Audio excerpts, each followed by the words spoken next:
Say hi, Nikki. Hi, Mom. Hi, Nikki. Hi, Mom. It's really just Jesse and Seth really on the screen. But if you Everyone's all waiting. say hi, she can hear you. Is this live? Did you guys know we No, it's have not like live. 30,000 subscribers on YouTube? Just kidding, we have like 2. Go subscribe to our YouTube channel. I think it's like 6. I'm gonna be one of them. Give me a moment. I think I was subscribed. Well, when y'all get popular, I'll be like, I'm the top popular. All right, so there's a lot I could have talked about, and I'll probably mentioned it a lot, but having worked at Camp Thurman over the summer, something that really the Lord kind of brought to light in my heart was just the power of, the cross. And if you are there for like that communion Sunday, even that, just kind of like essentially the culmination of, the last 5 or 6 months is just growing an understanding of the value and importance of Jesus dying on the cross for us. And it's pretty powerful. And I was like, well, I guess I'll talk about that. And then I didn't really feel peace about that. I was like, well, that's kind of weird. It's the cross. And so what he kind of revealed to me was just his desire to speak more so on love. And I don't think there's truly any separation between that and the cross at the same time. It's like having the perspective of like coming from love rather than the cross as a whole, and that's what I'm going to talk about, is I think we all understand that him dying on the cross was a portrayal of his love in the most beautiful way possible, in him sacrificing his time. And so, to kind of read a lot of the Bible. This is 1 John chapter 4, verse 7. And I'm going to read all the way through 21, but not right now. It's just kind of very conveniently covers everything I want to talk about. And so, reading first verses 7 through like 9, 10-ish, says, "Dear friends, let us love one another, for love comes from God. Everyone who loves has been born of God and knows God. Whoever does not love does not know God, because God is love. This is how God showed his love among us. He sent his one and only Son into the world, that we might live through him.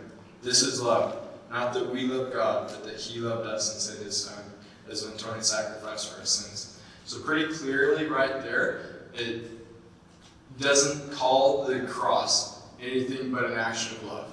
And I think that's really important, because him dying on the cross was a lot of things, but it was motivated purely by love.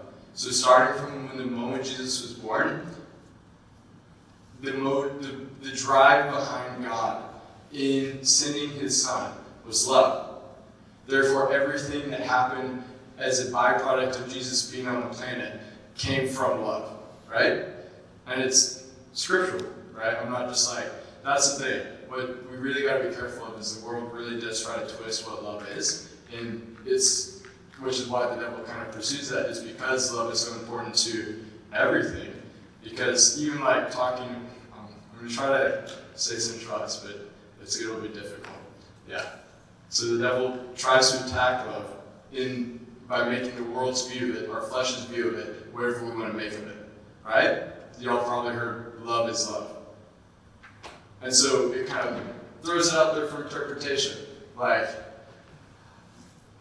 it's your thing. And Jesus is like, well, more than that. So we go to 1 Corinthians, as conveniently tells us exactly what love is.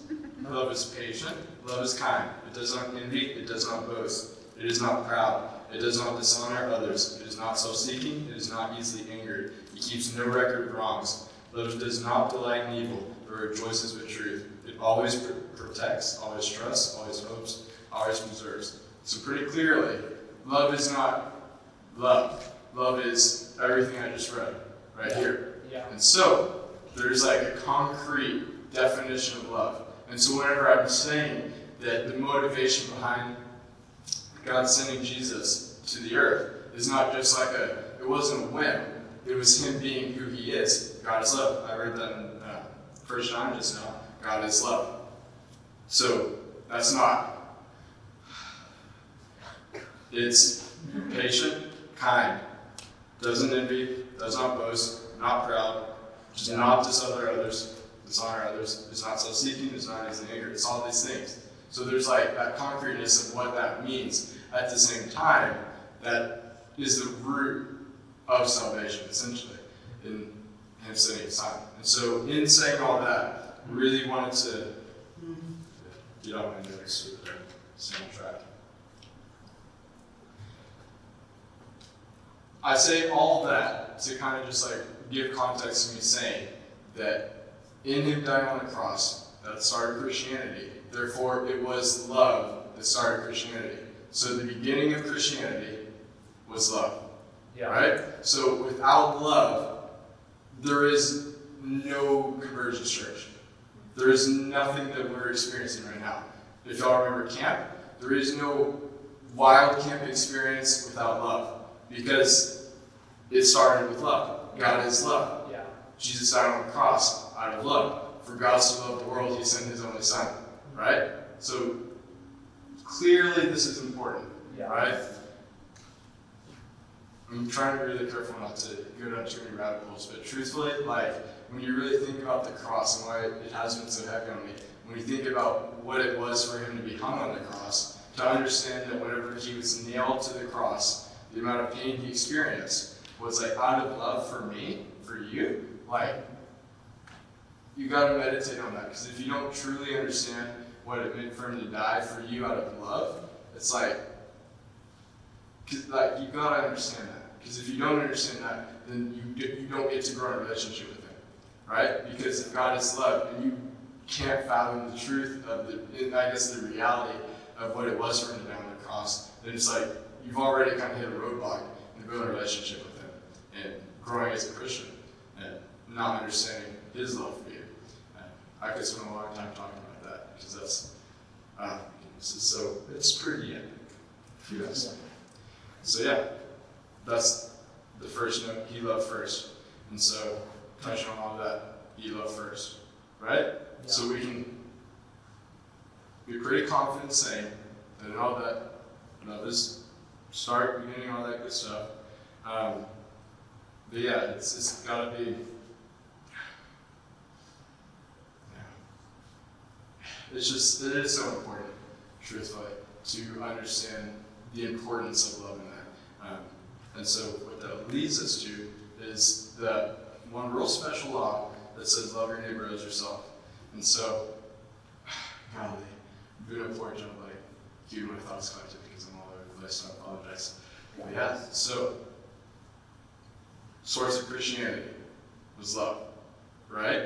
And so if we're not understanding that, not walking in love, not growing in love, not treating each other with love, then we miss the mark, right? Understanding that we're forgiven because of his love for us means that not only am I forgiven, but Levi's forgiven, right? And so if I hold something against Levi, then I'm not acting out of the forgiveness that I was given.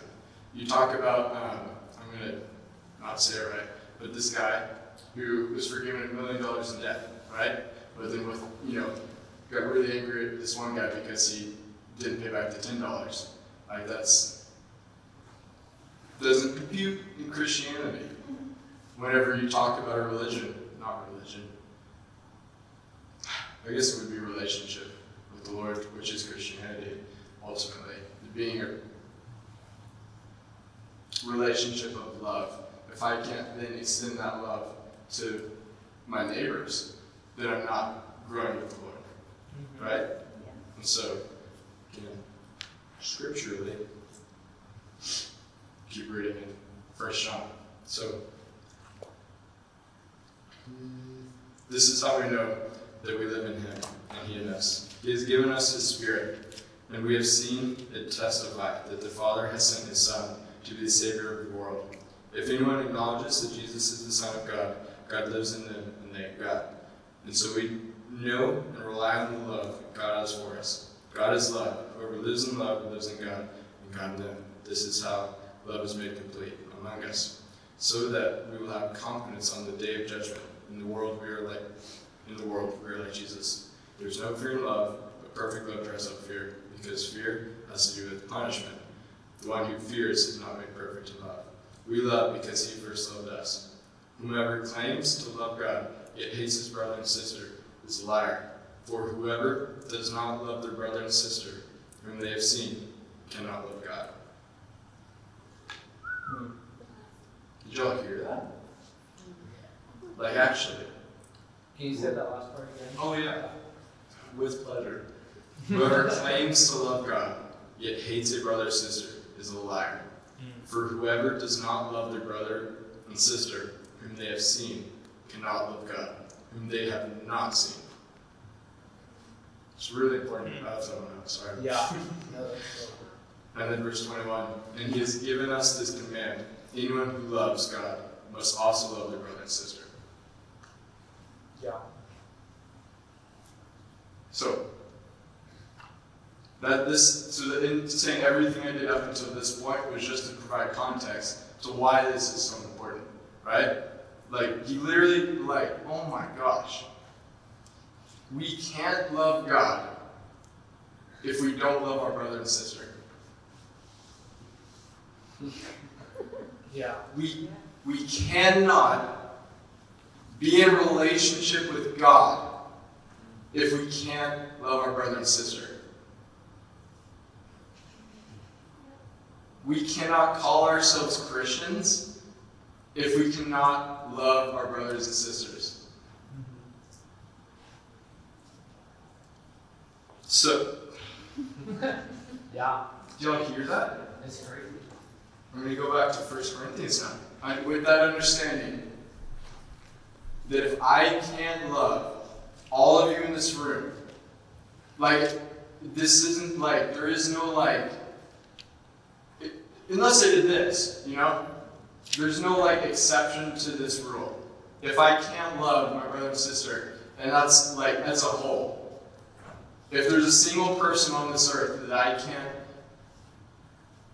have a relationship with in love, then I can't love God. So, brings us back to 1 Corinthians. Because if my ability to love you guys is hindered, then I can't love God. If I hinder myself in loving y'all, then I hinder myself from relationship with God. And so, in relationship with you guys, I need to be patient, kind.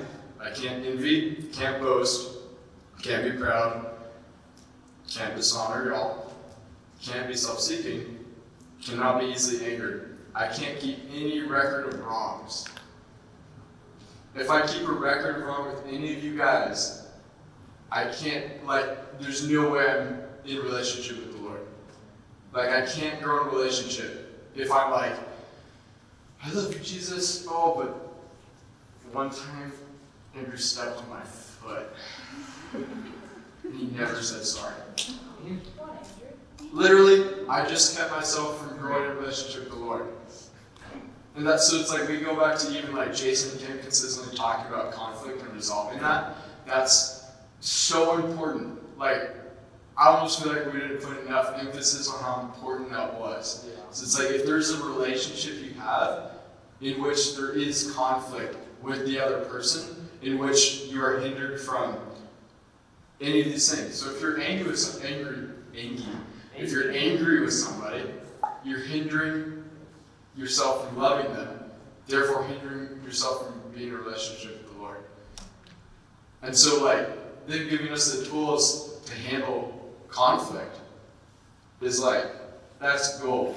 Because if we aren't able to handle conflict, we can't grow a relationship with the Lord. I'm gonna keep saying that just because it's it blows my mind. Genuinely, if we can't love, we can't call ourselves Christians. It's just it's that simple. You talk about the simplicity of the gospel. Oh my gosh. Yeah. Man.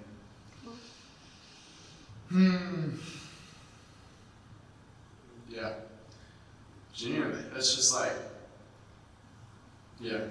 I'm gonna try not to I want to keep harping on that, but also can't just keep saying the same thing over and over the entire time I'm talking.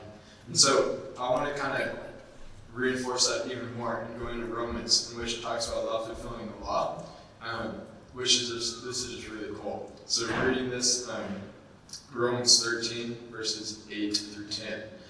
Let no debt remain outstanding, except the continuing debt to love one another. For whoever loves others has fulfilled the law. The commandments: you shall not commit adultery, you shall not murder, you shall not steal, you shall not covet, and whatever other command there may be are summed up in this one command: love your neighbor as yourself. Love does no harm to a neighbor. Therefore, love is the fulfillment of the law. And so, something that's really wild is when you understand truly that the cross was an act of love.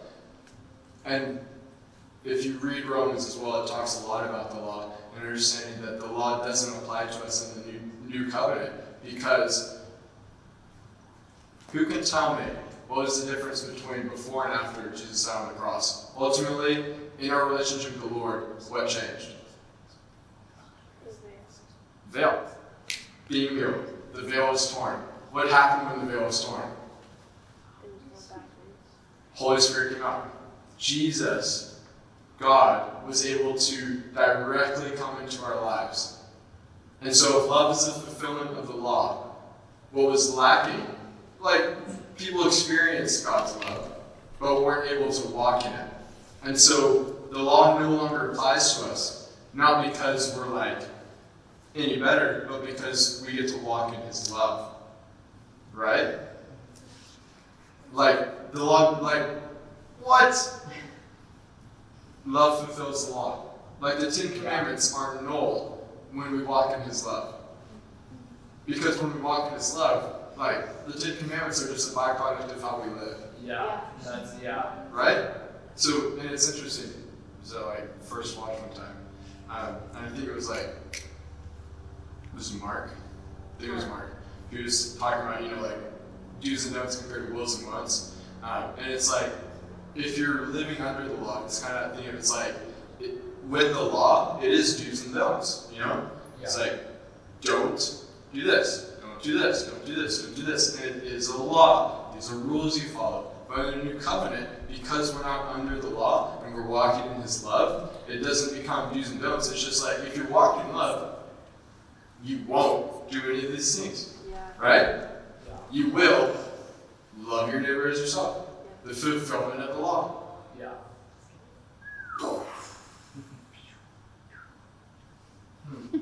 Like, you'll hear that? Like, truthfully, oh my goodness. Can you just an example of what that looks like? What looks like? Of what fulfilling the law by love looks like. Yeah, I mean, so like fulfilling the law. I mean, truthfully, I guess it's like in relationship with others, what that would look like would just truly be. I mean, it's kind of talked to you about that, and during one of the community services like last week during Braveheart, what's his name? Peter Lewis. Peter was, made the statement where he said, like, in relationship with the Lord, if you're walking in love, you can't be offended. There's no room for offense. Yeah. Because what offense is other people not meeting your expectations or not fulfilling something in you. So it's like, if Josh offends me, it's not because necessarily Josh did something wrong. It's because he didn't meet my expectations of how Josh is supposed to act. Yeah. Right? Yeah. Therefore, there's something in me that needs Josh to meet an expectation inside me. If I'm acting in love, my expectation is to get nothing from Josh, but purely to be Jesus to him. Yeah. And so I have no expectation and no desire, truly, to receive anything from Josh. Now, I'm going to get to more of that later, but essentially, walking in love means that in relationship with Josh, I can't be offended. So it's like, there's no way he can, like, not fulfill the law to me. Yeah. Right? Yeah. So it's like, wow. I'm trying to think of it. You shall not steal, right? If Josh steals from me, because neither of us are under the law, and I'm acting in love, it's like, hey, can I talk to you about that? Like, I want to understand. It's like, it's more like, my reaction is, oh my gosh! it's just like, I want to grow in love with you, right? I want to pursue a relationship. And so I'm not, like, it didn't even cross my mind to worry about the law, because I'm just like, love. First Corinthians, not love stuff. No? Yeah. So if you do get offended at Josh, are you just like not a Christian in that moment because No. you didn't love, so you don't know God? Like, No. it kind of seems like rules in my Yeah. like I just feel like it's like if I'm trying to meet the standard of what love is, and if I don't know God, then it's like how is that fulfilling the law? Thank you. That's really good. So, yeah, like, if you're offended by Josh, that is going to be, like, a hindrance. It's like, it's true. Like, that is going to be a hindrance in your relationship with the Lord, because he said that. You know, it's like, if you're not able to be in a relationship with love with your neighbor, then it is going to be something where it's like, that's clear. Like, I'm trying to trying to word this properly. Essentially, I'll start from like what you reminded me of, in that it's like, when you think of the fruits of the Spirit, if you try to pursue one fruit of the Spirit, like you're trying to like run through the wall to get to it, whereas there's like a door that's unlocked right next to you, which is the Spirit. And so, in order to get the fruits of the Spirit, you build a relationship with the Spirit, and the fruit is a byproduct of that. Yeah. So in the same way, if you're offended with Josh, that's because you stepped out of, so I just continue to need to word this properly. If you're in love, he loved first, and so there's no expectation for you to love. Walking in love means being in a relationship with him and seeing others as Jesus does. So if you're offended by, I keep saying Josh, okay, say Seth. If you're offended with Seth because Seth stole something, that's because you're not looking at Seth through the eyes of Jesus. Yeah. Right? So you stepped out of relationship with Jesus in order to be offended by Seth. Yeah. So that's not you not being a Christian, that's just you not being in a relationship with the Lord. Right? So I guess I worded it wrongly originally. In that, truthfully, it's like, it's not as much, so yeah, I'll correct myself, thank you. It's not as much like, if you are offended by someone you can't grow a relationship with the Lord, you stepped out of a relationship with the Lord to be offended by them. Yeah. Thank you. So that actually helps lots of that. Yeah. Isn't that powerful? Yeah. Like, that's wild. Like, oh my goodness. Yeah. How much time do I have left? It's 8:17. So, However long we can go. That's however long whenever the first one. what time are we trying to do now? 8:45. Yeah. Okay. So yeah, I'm going to give. What's on my gist? So I'm going to give a testimony, and so talking about why love is so important. And so what y'all got to understand is from like my entire life I've been in church, right? And there's never been a season of my life where I haven't been consistently going to church. Okay? Now, 8th grade or so, started going to public school. And I really was like, man, just going from homeschool to public school, fear of man just kind of like slapped me across the face, and I just kind of started walking around with the desire in my heart to please man and was seeking gratification and approval from man, right? So pretty clearly there's a problem, right? There's something in me that I'm not letting the Lord fill, and I'm seeking man's approval to fill. And so right there, I'm not walking in love, because if I was walking in love with the Lord, there would be, man, I'm even being like blown away right now. It's like, because if I'm in relationship with the Lord, I don't need anything from you. So just as much as I'm not going to be offended by any of you guys, I'm not going to need anything from you guys to sustain myself, because I'm walking in love with him. So that completely eliminates fear of man.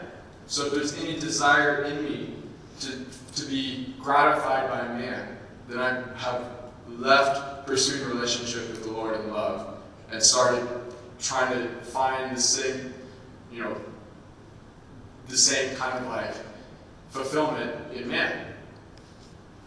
Clearly this is not the right direction, right? And so what that led to is like freshman year, started continue pursuing gratification of man. So I started doing whatever I could to be gratified by man. And so freshman year at Arlington High School, what that looked like was vaping. Ooh, vaping.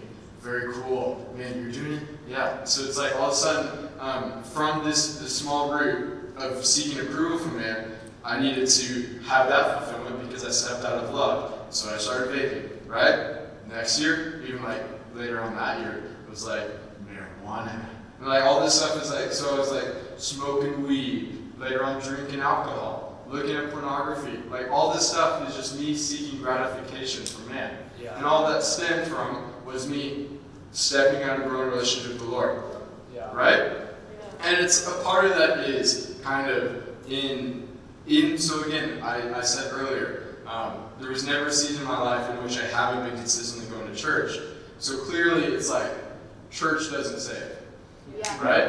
Yeah. So, at the same time, what eventually, like summer before my senior year of high school, like I was doing all of it, and it was, I'm not gonna lie, it was pretty hard for me, because it's like, there was never, in everything I tried, and I did a lot of crap, there was never actual fulfillment, and if anything, just a pain of like, I don't have fulfillment, right? Yeah. Yet, I couldn't, like, even if I knew that it's like, there is fulfillment in the Lord, so I was going to church and people were telling me, I couldn't get that because there's this thing called shame, right? Yeah. And so, to piece everything together, what finally brought me out of that was I got caught, right? And so my parents found out, like, oh crap. And so my flesh is like, oh my gosh, my worst nightmare. And then at the same time, my spirit's like, finally, because my spirit has an expectation of like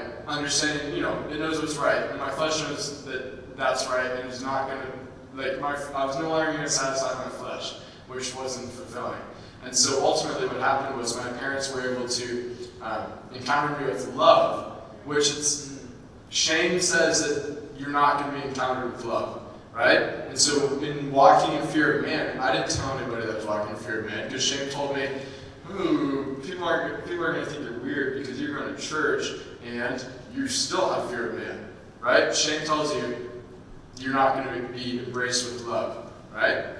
So, and what that led to was just more satisfying the flesh, because I'm not getting my satisfaction or my fulfillment from where I needed to in love. And so I'm, of course, going to continue to just like go bigger and harder in my flesh and just hope that maybe it works out, you know? Which clearly didn't work. But once I did finally, and then I truly wish that I had just, you know, because it's like my spirit man knew, because I was going to church consistently, that's why it's important to. It's like I was consistently being told what to do, but I just let shame prevent me from doing it, right? And so by finally just like, sadly it did come down to just kind of like, you know, I had to get caught. And so I praise the Lord that I did, but it didn't have to be that way. It was 10 times harder still because I was caught, and it had to get to this point in my life where it was just like, it went from being like, I could hide this, to like, it's kind of like, yeah, this is pretty obvious, you know? And it had to get to that point because I was so caught up in my shame, preventing me from being embraced with love. And part of that is, truthfully, I guarantee you there was people in the church at the time that would, or if they had understood at the time, thankfully the people that did know were able to embrace me with love. There probably were people at that time that weren't in a relationship with the Lord, that if they did understand, they wouldn't have reacted in love, right? And so, why I told y'all this testimony of mine, which is super near and dear to my heart, because it's like, that stuff, but also like important stuff. Why I said that is to say, if you have any part of your heart that's like, would see somebody like myself 2 years ago in that place and condemn them, then you're the very person that's keeping 2 years ago me from experiencing love. And that's why it's so important that we act in love. And so what it really brings to you is you've got to learn to love people outside the church, But if you can't love people inside the church, how on earth are you going to like do anything love with people outside the church? Yeah. Right? Yeah. I mean, godly is important. This is really important stuff. That's so good. Look at this right here. Again, 1 John. Whoever claims to love God, yet hates a brother or sister, is a liar. For whoever does not love their brother and sister, whom they have seen, cannot love God, whom they have not seen. Again, he's saying that not for the relationships where it's like easy and you can kind of like pretty easily overcome that problem. He's saying this for the relationships where it's like somebody messed up big time and doesn't deserve love. Right? That's who he's talking to when he says this. It's true relationships that shouldn't be fixed. That in the world's eyes shouldn't go to where it can go in the Lord. Right? Because in the world's eyes, as far as if in the Old Testament, it's like I was too far gone. Right? And so if you treat people like that and condemn them because of their actions, then you've forsaken the cross and what he did in the ultimate act of love by not loving despite their actions. Yeah. Right? And so, truthfully, like I say all this, and if you've heard any of what I'm saying, is truthfully just to move forward in how we interact with each other in the church, as Andrew and Emily have been talking about, being in community. Yeah. If we can't love each other in this community, as tight-knit as it is, then it's like we're not going to be able to love our neighbors outside of the church. Yeah. Therefore, we can't go ourselves Christians. Yeah. So I've been in situations where the relationship, through trying to love them in a godly way, is toxic. Yeah. And it's like, I can't be in this situation, Yeah. but how do I step out of it and still love, even if it doesn't feel like how do you walk through those type of things? Yeah, and I really did want to hit on that, because it's like, it's really easy to say that, and it's like, again, to talk about like people myself 2 years ago, but it gets a lot worse than that. Like, whatever your situation is, what's probably even worse than that would be a pedophile. It's like, how on earth am I ever going to show love to somebody that, does this stuff as horrific as what these people do, right? Yet, he doesn't make an exception in the Bible that says, unless they do, and then just a heinous crime. Like, there is nobody excluded from this, which is why it's like, truthfully, I don't know the answer. But at the same time, there is one, and he has it. So it's like, there's going to be stuff where it's like, I couldn't tell you. Like, if somebody commits murder, like, how do I love that person? Especially if they're not remorseful about it. It's like, how do I show this person love? I have no idea. It blows my mind. Like, I'm just like, why isn't there like a excluding and then like a list of like terrible people? Do you want me to share? Sure. So this doesn't apply to being murdered, but I feel like God also wants you to love yourself, and if there's a time when you're in a situation or relationship and they aren't loving you well, God loves you and wants you to feel loved and wants you to love yourself as well. And so if you're in a relationship like that, if it's not, now there are definitely times when maybe a relationship isn't quite that toxic or dangerous and the Lord asks you to stay in that relationship. But for the most part, ask Holy Spirit, but there are definitely times when you just need to step away and love yourself. And that's honestly loving that person, because you're not going to be like, frustrated. And you're going to be able to step away and love them from afar, because that's showing that separation. That's really good. And on top of that, it's really important, I think, to understand this. Like you said, he loves you just as much as he loves them. Yeah. And that doesn't mean that it's like the wrong way to experience that love is to become prideful and be like, well, he loves me. And it's like understanding with humility that he loves me because of that. It's like, if it is a situation where it's like you're being hurt because of it, exactly what Aaron said, yeah, it's like, it's a step away. Whatever, that's fine. I'll project. And so, I had a thought about that, because it is like really important. The Bible talks about wolves among sheep, right? And there is like, the Lord's heart isn't to have wolves among sheep and then just like, let them be there because you're supposed to love. Yeah. It's like, he loves his sheep. Yeah. And he doesn't want the wolf there. So it's like, that's why in the church, it's completely appropriate to say, hey, like, you can't continue to come to our body because you're hurting the members, right? And so in acting in love, the correct way to handle that is to say, it's like, we so desire, like, it is to give them the opportunity, and that's what Jason and Kim talked about. It's like, if you've,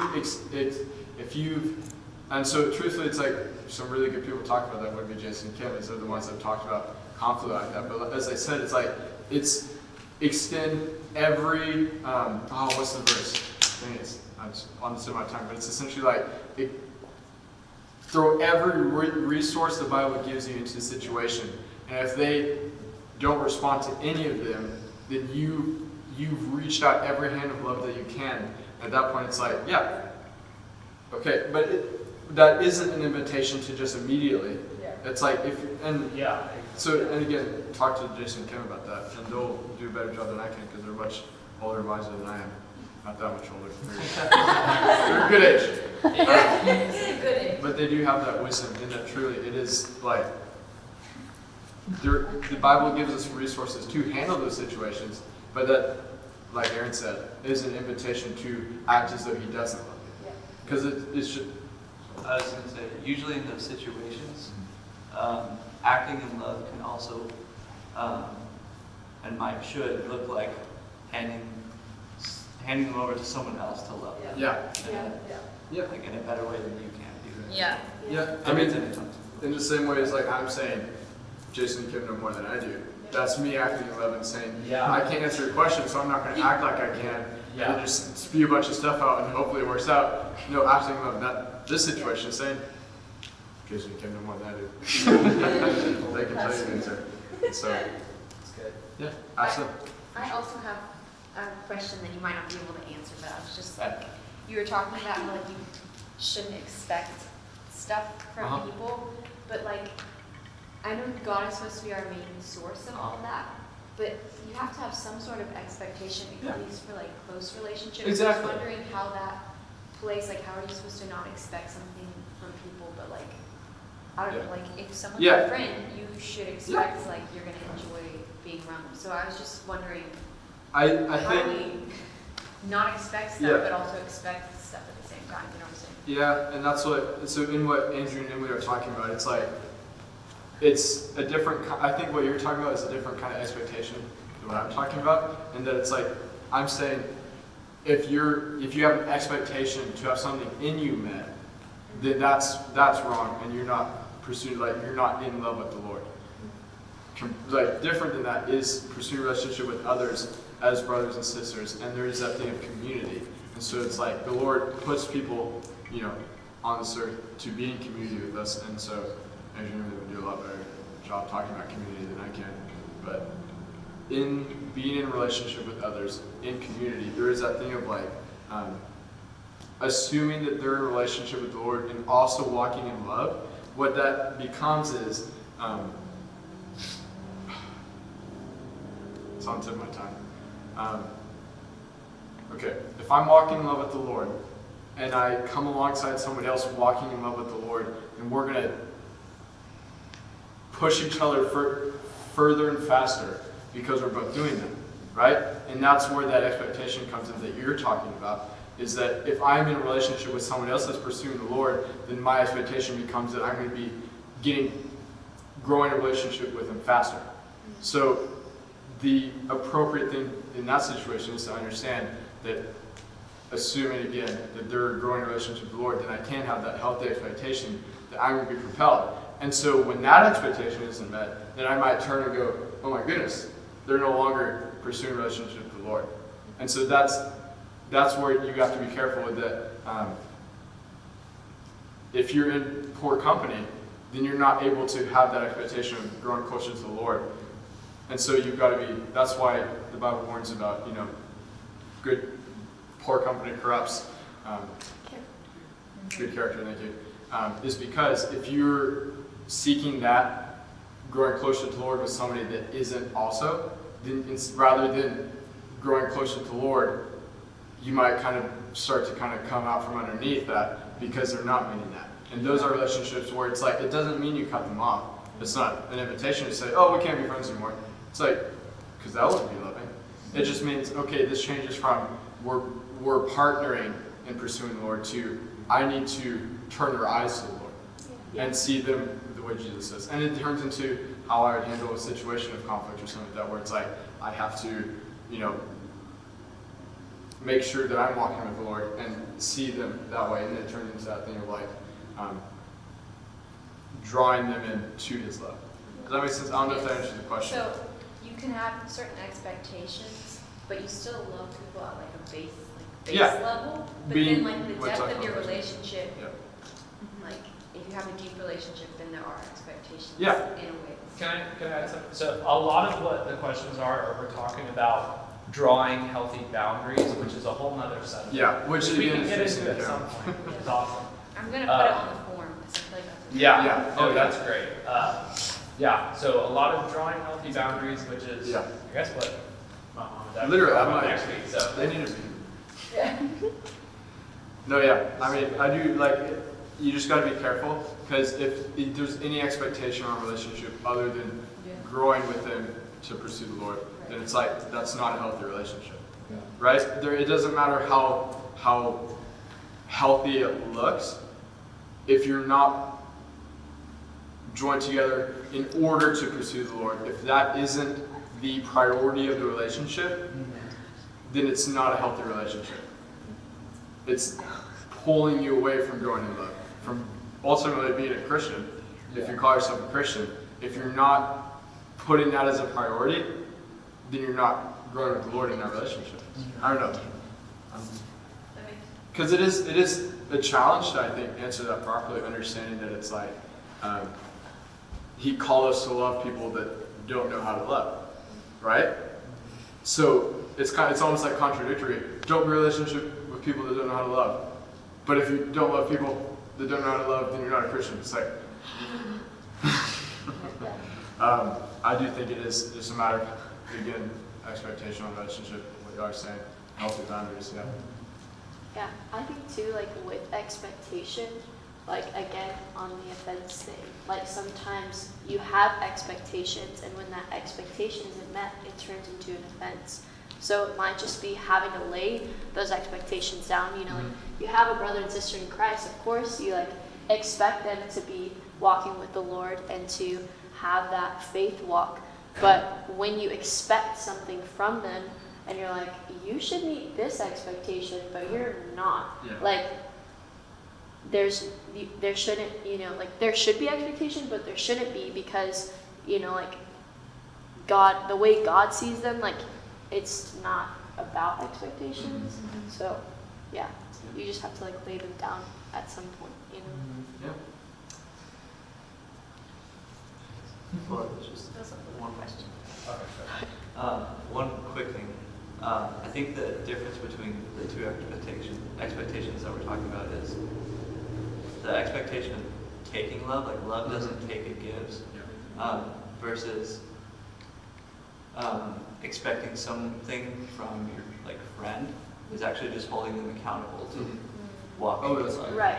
It's like we're called to hold our friends accountable to walk in love, and so it's not expecting them to give you something, but it's just holding them accountable to how they're supposed to walk, how they're called to walk.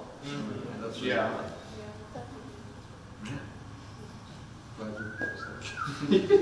I didn't think on it. That's really good. Wow. Didn't mean to hijack this. No, It just came up and I was like, how? What? That's incredible. Yeah, I kind of always was like even thinking about just like with the pet, like with Sadie. It's like if Sadie throws up, my reaction isn't like, don't worry about it, I'll clean this up. It's good, And it's like in handling your relationship with that, don't treat other people like dogs. But it's like, I don't have an expectation to receive anything from Sadie. if anything, I'm like, I want to love Sadie well so that she enjoys the time that she has on this earth, right? I want to love Sadie well. And it's like that same, it's like, I don't, at the same, I'm not gonna also, Sadie's not my only friend, right? I'm not going to partner with Sadie and pursue the Lord, because that's not going to do anything for me. I think in the same way, it's like, if somebody, it's like somebody that you're trying to draw them in to the Lord and show them that He's, who they should be pursuing, and that love is what's important. If they aren't to that place, then you aren't going to then try to partner with them to pursue the Lord. So in that, it's like you wouldn't be holding them accountable if they haven't even started loving, right? But again, if I see Levi doing something wrong, I'm gonna be like, he's not feeling. I think accountability is a really good word, because it's like I don't have an expectation. I'm just saying, oh, if you're loving, then you wouldn't be doing that. So how are you doing with that, right? Yeah. So I think that's a really good word. Accountability.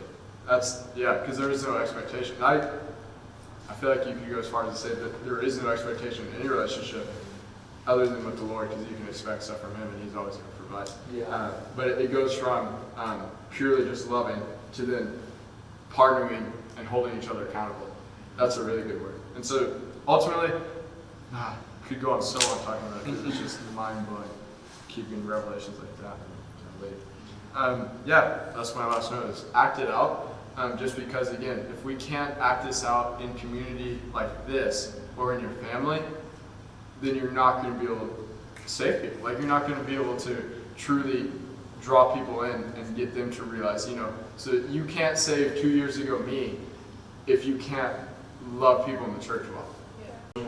We're now all pursuing the Lord together, and what that means is, if Levi lets me know, hey, I'm struggling, I don't go, I go, dude, okay,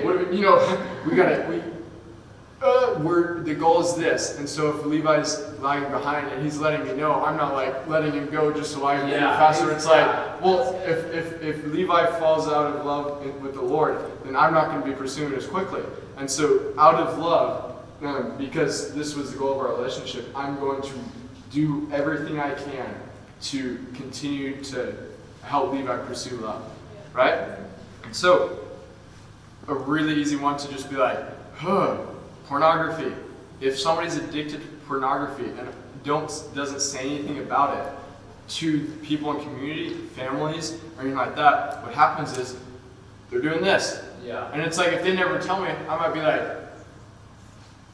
and before long, they're just detached. And I'm like, all of a sudden one day they don't show up to church. And I'm like, what? Right? Yeah. Right? Yeah. They never told me. I had no opportunity there before they just stopped. They broke off communication, because now they're just completely off the rails, because they never said, hey bro, help. Right? Yeah. Like, seriously. They never looked up and said, help. And I'm like, oh my gosh. And then I'm like, get to act out in love and come on. I don't get to pursue that and hold them accountable and do whatever it takes to help them and save them from fear of man. That was such a small thing for me in 8th grade. And that led to alcoholism. Like, if I had been willing in 8th grade to be like, hey guys, I'm really struggling with fear of man. Right? How much of a difference would that have made? Right? Yeah. And so, in saying that, we have to be willing to, if you're in the circle, what is it? If you're in the circle and there's that piece of you that's like, and so I was going to add this. It's like stress is something you haven't given to the Lord. There is no, He's stress-free. If you're pursuing love with the Lord, there is no problem in your life which will cause you stress, because it's the Lord's. Right? And so because I'm in a relationship with the Lord, I know, oh man, that would be really stressful if I wasn't pursuing the Lord. And I know He's got me. Right? Job lost everything and still focused on the Lord. Yeah. Right? Yeah. Whenever he stripped naked and was like laying down on the ground praising the Lord, I don't think, like, maybe he was sad, but it'd be really hard in that instance of worship and praising the Lord and saying, you are my everything, to mourn the loss, because you're so focused on Him that it's like, but you're my everything. I didn't lose anything. You are my everything. Right? Yeah. If He's your everything, homework isn't going to be stressful. Because, yeah, okay, maybe, yeah, that's a lot. That's a load. Thank goodness he's here to be my Prince of Peace. Yeah. Right? And so, if it's as small as like, man, I'm really stressed out. If you're experiencing stress, he's not Lord of your entire life. Bring that to community. Bring that to the Lord. Like, that's the thing. There were times whenever I was struggling with the things I struggled with, and I would bring it to the Lord. But because I wasn't bringing it also to community, it was just kind of like oh, it didn't work out. It's like I didn't really pursue that, right? And what would have helped me pursue that for real would be brothers and father figures, like grabbing me by the shoulders and like throwing me into it. Head first, telling my dad, and yeah, maybe it would have resulted in like consequences, like I don't know, being more vigilant and like being more intentional about taking away the opportunity to do that. Therefore, drawing me closer to the Lord, because He shut off that place of the other things that I was filling up myself up with. Therefore, I was like in the place of like not getting anything to even satisfy my flesh. I'm like, well, Jesus, if it's the last resort, well, you still got there. Yeah. And if that took my dad to take everything away from me, I still got there. Yeah. Right? So sometimes it's not gonna be appealing to the flesh, but you bring it to community anyway, and that's what draws you in, for real. So for real, if it's stress, if it's as big as pornography, bring it to community. Because if you don't, you're gonna stay in that. You're not gonna get freedom from that, and it's only gonna get worse as time goes on. Yeah. Because you're gonna continue to satisfy flesh. Right? It's like there isn't anything like masturbation, pornography, alcohol, nicotine, cigarettes. Like there isn't anything, like I've done it all, right?